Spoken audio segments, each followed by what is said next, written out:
Hello friends, ஆரோக்கியமே ஆனந்தம். இன்றைக்கி நம்ம கிச்சனில் பார்க்க போகிறது நோ ஆனியன் நோ கார்லிக் பன்னீர் கிரேவி. பசங்களுக்கு ரொம்ப பிடிச்சது. வாங்க ரெசிபிக்குள்ளே போகலாம். இப்போ வானொலி வச்சுருக்கேன். இதில் 2 ஸ்பூன் தனியா, 1 ஸ்பூன் மிளகு, 1 ஸ்பூன் ஜீரகம், 2 ஏலக்காய், 2 கிராம்பு இதை சேர்த்துக்கலாம். இது கூட கொஞ்சம் முந்திரி சேர்த்துக்கலாம். இதை பொன்னிறமாக வறுத்து எடுத்துக்கலாம். இது கொஞ்சம் வறுப்பட்டோன்னே ஒரு 3 தக்காளி, கொஞ்சமாக இஞ்சி, ஒரு பச்சை மிளகாய் இதை சேர்த்துக்கலாம்.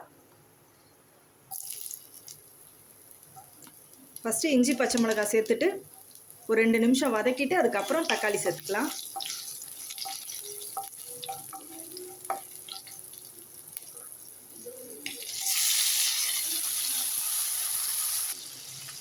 தக்காளி வதங்கிறதுக்கு கொஞ்சமாக உப்பு சேர்க்குறேன்.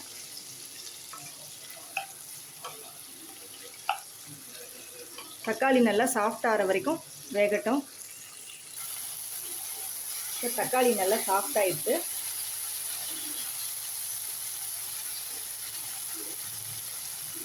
இதை வேறு பிளேட்டுக்கு மாற்றிக்கலாம். இதில் 2 டேபிள் ஸ்பூன் எண்ணெய் விட்டுருக்கேன். இதில் பன்னீரை சேர்த்துக்கலாம்.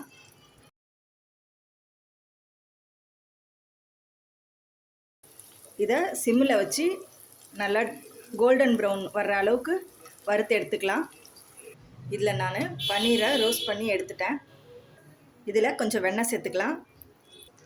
2 ஸ்பூன் எண்ணெய் சேர்த்துக்கலாம்.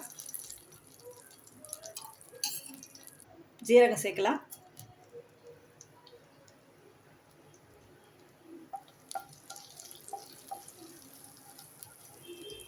பெருங்காயம் சேர்த்துக்கலாம். அரைச்ச விழுதை சேர்க்கலாம்.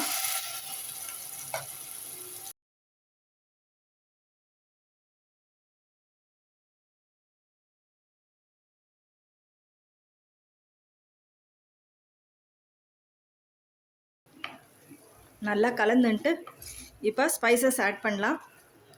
அடுப்பை சிம்மில் வச்சுக்கணும். மஞ்சள் பொடி, மிளகாய் பொடி, காஷ்மீரி ரெட் சில்லி பவுடர். இது ஒரு 2 நிமிஷம் வதக்கிக்கலாம். இது கூட கொஞ்சம் பால் ஏடு சேர்க்குறேன். இது ஆப்ஷனல், உங்கள்கிட்ட இருந்தால் சேர்த்துக்கோங்க, இல்லைன்னா பரவாயில்ல.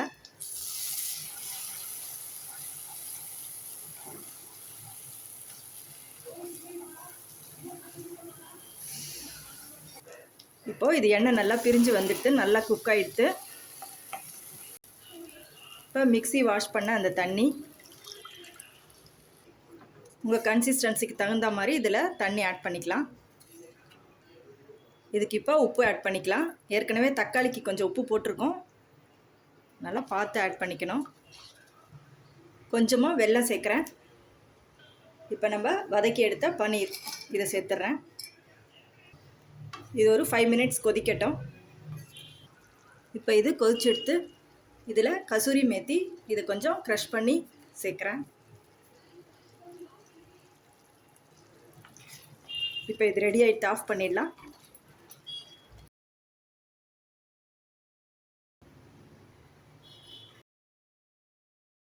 இப்போ நம்மளோட நோ ஆனியன் நோ கார்லிக் பன்னீர் கிரேவி ரெடி. இது சப்பாத்தி, பூரி, ஜீரா ரைஸ், தோசை எல்லாத்துக்குமே ரொம்ப நல்லாயிருக்கும். நீங்களும் செஞ்சு பாருங்கள். அடுத்த ஒரு நல்ல ரெசிபியோடு பார்க்கலாம். தேங்க்யூ.